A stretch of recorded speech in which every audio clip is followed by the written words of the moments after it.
Elise! Asa na yung baby ko? Asa na yung baby ko? Patingin-tingin-tingin ng baby ko. Tingin-tingin. I love you! I love you, my baby ko! I love you! Kiss, kiss, kiss! Kiss, kiss, kiss, kiss, kiss, kiss! I love you! I love you, my baby ko! Hello! I love my baby. Hi! Hey! Sige na. Wow! Wow! Wow, ang baby. Ang baby naman. Ang baby.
Hi! We're going out. We're going to the library. Tingnan mo naman to. Super cute. Cute, cute, cute. Hey, we're going to the library. Pantay ba? Let's go! Ito yung dala ko.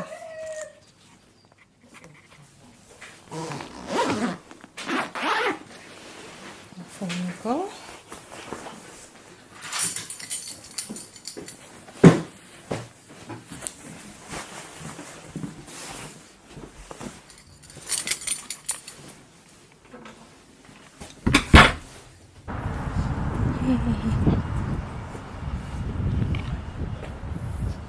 Tingin ko nga ang baby ko.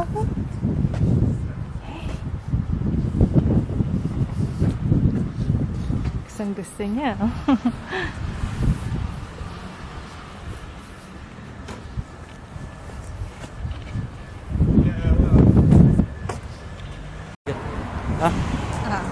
Hindi na ako bibili. Ay, hindi na ako magbabayo.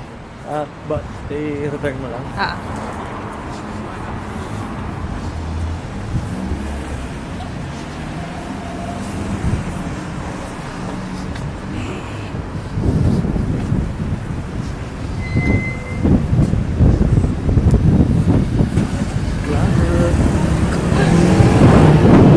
Tingin ka, baby ka.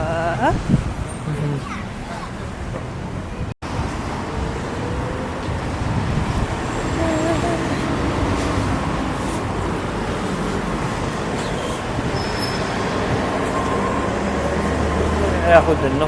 Balik. Ha?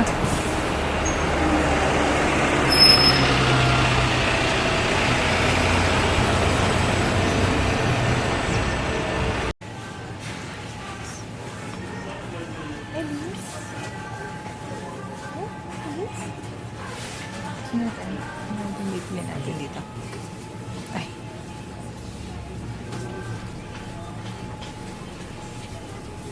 Na, Sige. tara.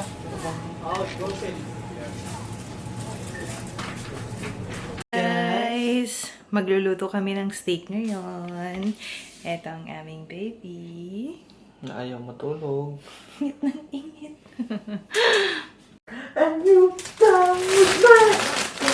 So, ito ang aming french fries. Talaga, 5 minutes lang.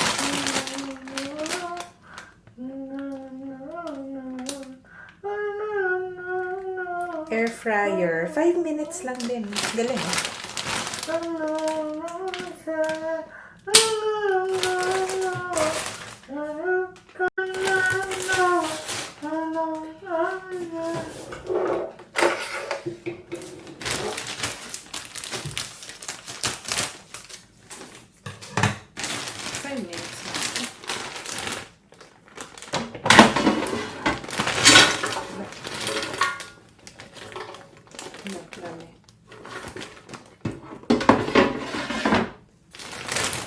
So, ang instructions,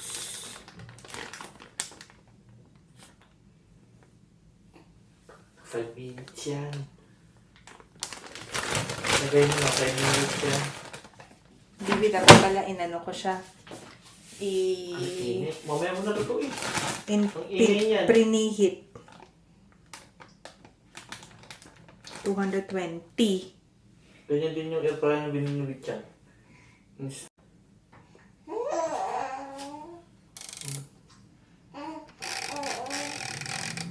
Tapos ka naman mag-ano. Isulat ko naman, ginugulong mo na. Ito, may binili kaming 2 beef rump steak. So, mag-steak kami, tapos niluluto ko na ngayon yung french fries.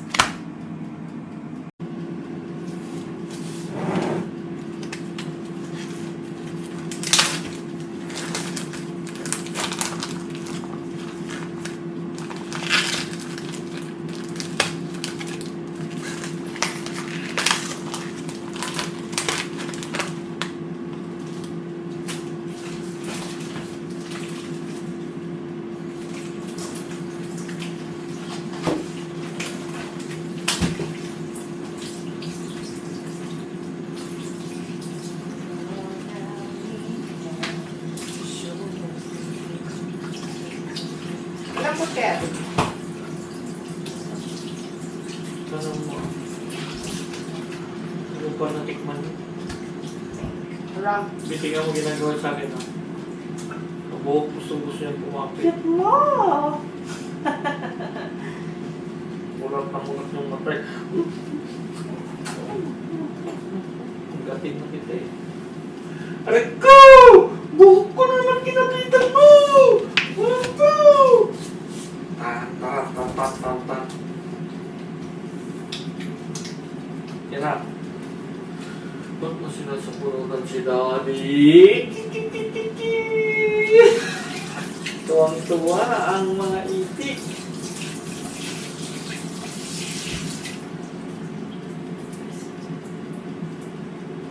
Kuyan kita. Lovers! So, ano lang siya.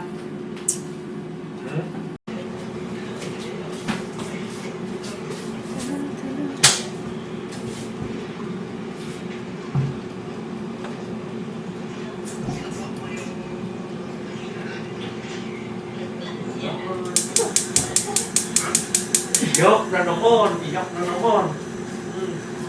Pagkating ko ng pisngi mo.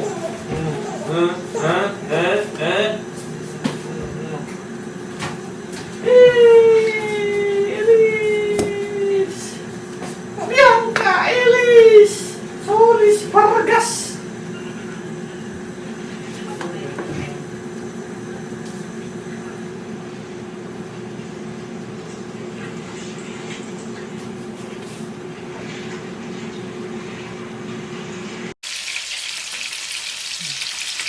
Lapit mo din.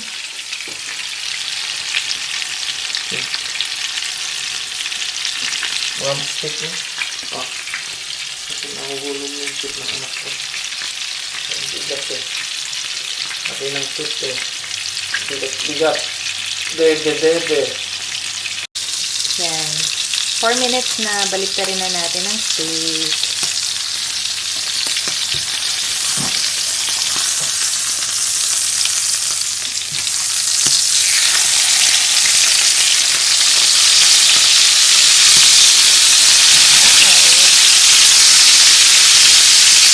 Kailangan mo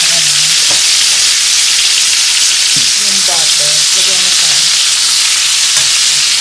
pataniit ka lang.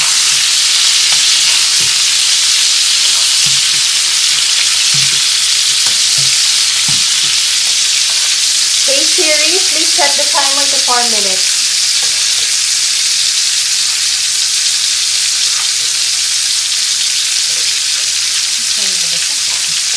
Hey Siri, please set the timer to 4 minutes.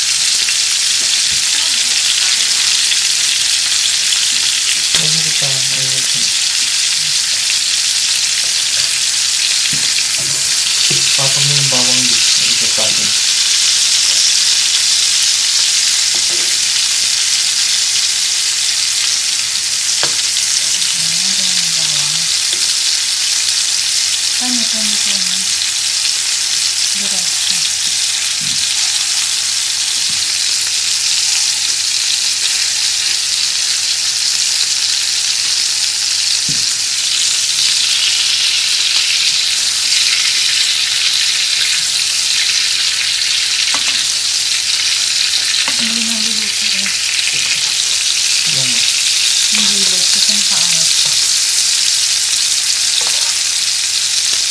You like it then, anak?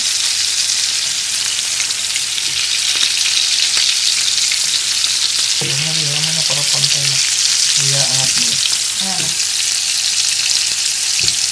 Ayan. Yan pala. Igahin mo. Huwag di kasi yung juice niya lalabas. Magdadry.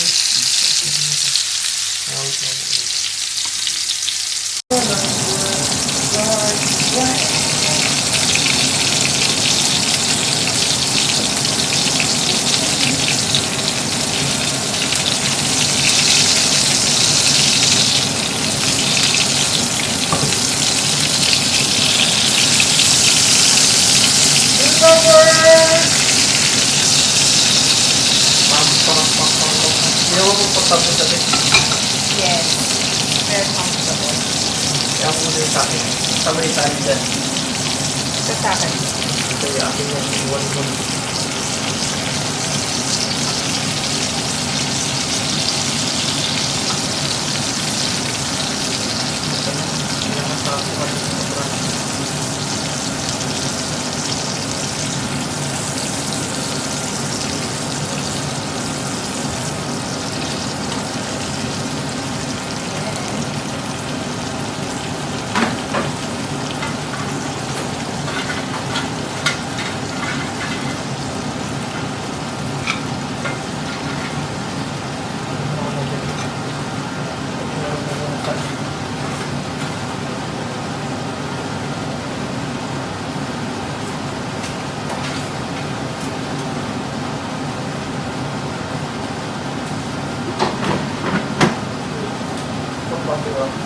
Yes. Ano ba ihangin ko na?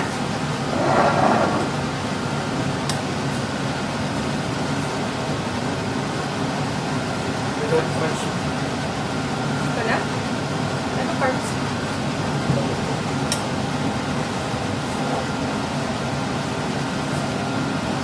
Let's see nga.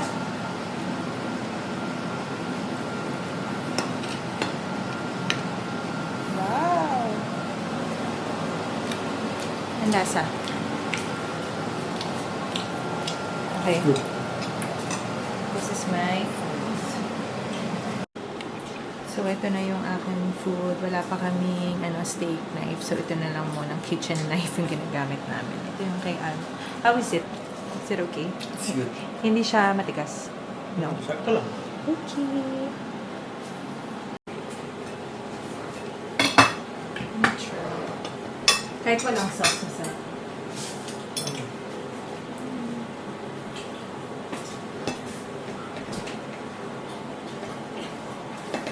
Well done nga siya.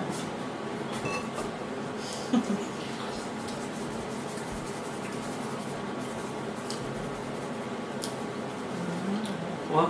No.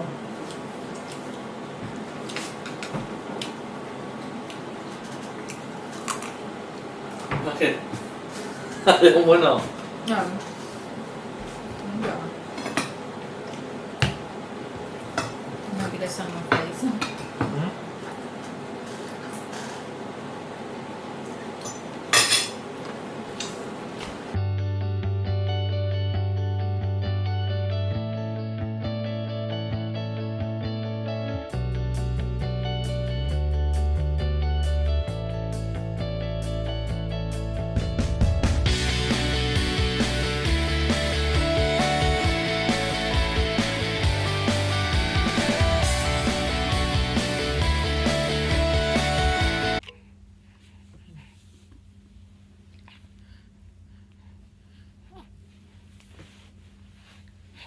Oops.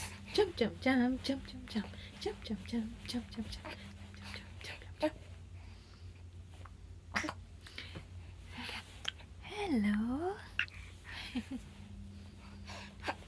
Yeah, jump, jump, jump, jump, jump, jump, jump, jump, jump. Hello. Jump, jump, jump, jump, jump, jump.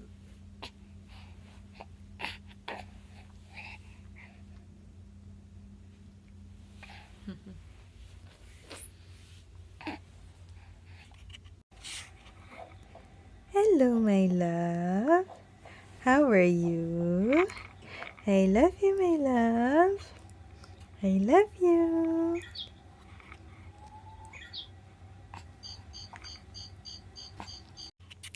Hi guys! Welcome back to our channel. So I'm just gonna give you a little update. Di ba nga I have a plan to apply for maternity pay sa SSS or sa Social Security System ng Pilipinas. So before I'll be able to apply dun sa SSS maternity pay, kailangan ko munang mag-enroll ng disbursement account. So as far as I know, hindi na nagbibigay ng cheque yung SSS. So lahat ng claim, lahat ng benefit na i-apply mo sa kanila, automatically i-deposit nila or ibibigay nila through your disbursement account. Ang disbursement account, it can either be a bank account or yung mga e-wallet na kailangan mo i-enroll sa kanila at kailangan nilang i-approve. At it has to be under your name. Same dapat yung name mo dun sa disbursement account mo at saka dun yung name mo dun sa SSS account mo.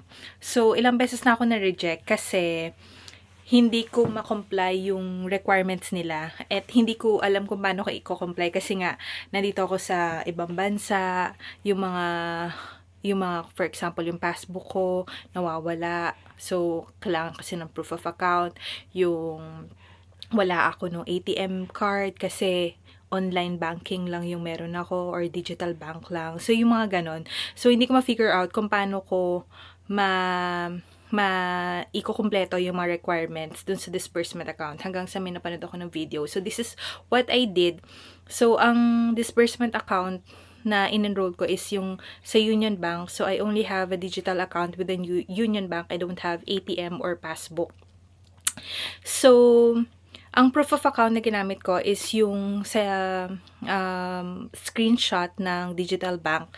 So, kasi yung sa app nila, wala kasi dong Union Bank na logo. So, ang ginawa ko, nag-login ako sa Union Bank, dun sa web browser. Nag-login ako sa Union Bank. Dun kasi sa web browser, may nakalagay doon na yung mismong logo ng Union Bank. So, requirement kasi yun ng SSS. So, yun nga yung proof of account ko. And then, yung selfie, dun sa selfie mo, kailangan hawak mo, or before that, kailangan rin ng valid ID. So, yung valid ID ko is yung passport ko. Yung passport ko, kailangan yung name ko doon at saka yung name ko dun sa SSS. It has to be the same. So, yun, okay naman yun. The third one is yung selfie na picture wherein hawak mo yung proof of account mo at saka yung ID. So, dito ako nahirapan kasi hindi ko alam kung paano ko hahawakan yung proof of account ko. Kasi if it's only a passbook, pwede ko lang hawakan yung passbook at saka yung passport at the same time. And then I'm gonna take a selfie. Kung meron naman akong ATM, hawakan ko lang yung ATM at saka yung passport ko and then take a selfie. But for me, I have a digital bank. So, hindi ko alam kung paano ko hahawakan yung proof of account ko na yon.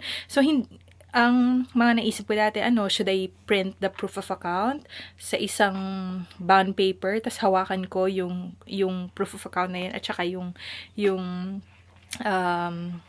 passport ko. Buti na lang, may napanood ako na video sa YouTube kung paano yung ginawa niya. Ang ginamit niya is yung GCash. So, same lang naman kasi e-wallet, same lang siya. E-wallet or digital bank din naman yun. So, ang ginawa niya, hinawakan niya lang yung phone niya with a screenshot of her GCash account. So, sabi ko, oo nga, bakit hindi ko naisip yun? So, yun na nga yung ginawa ko. Screenshot ng digital bank ko, which is yung Union Bank on the left side.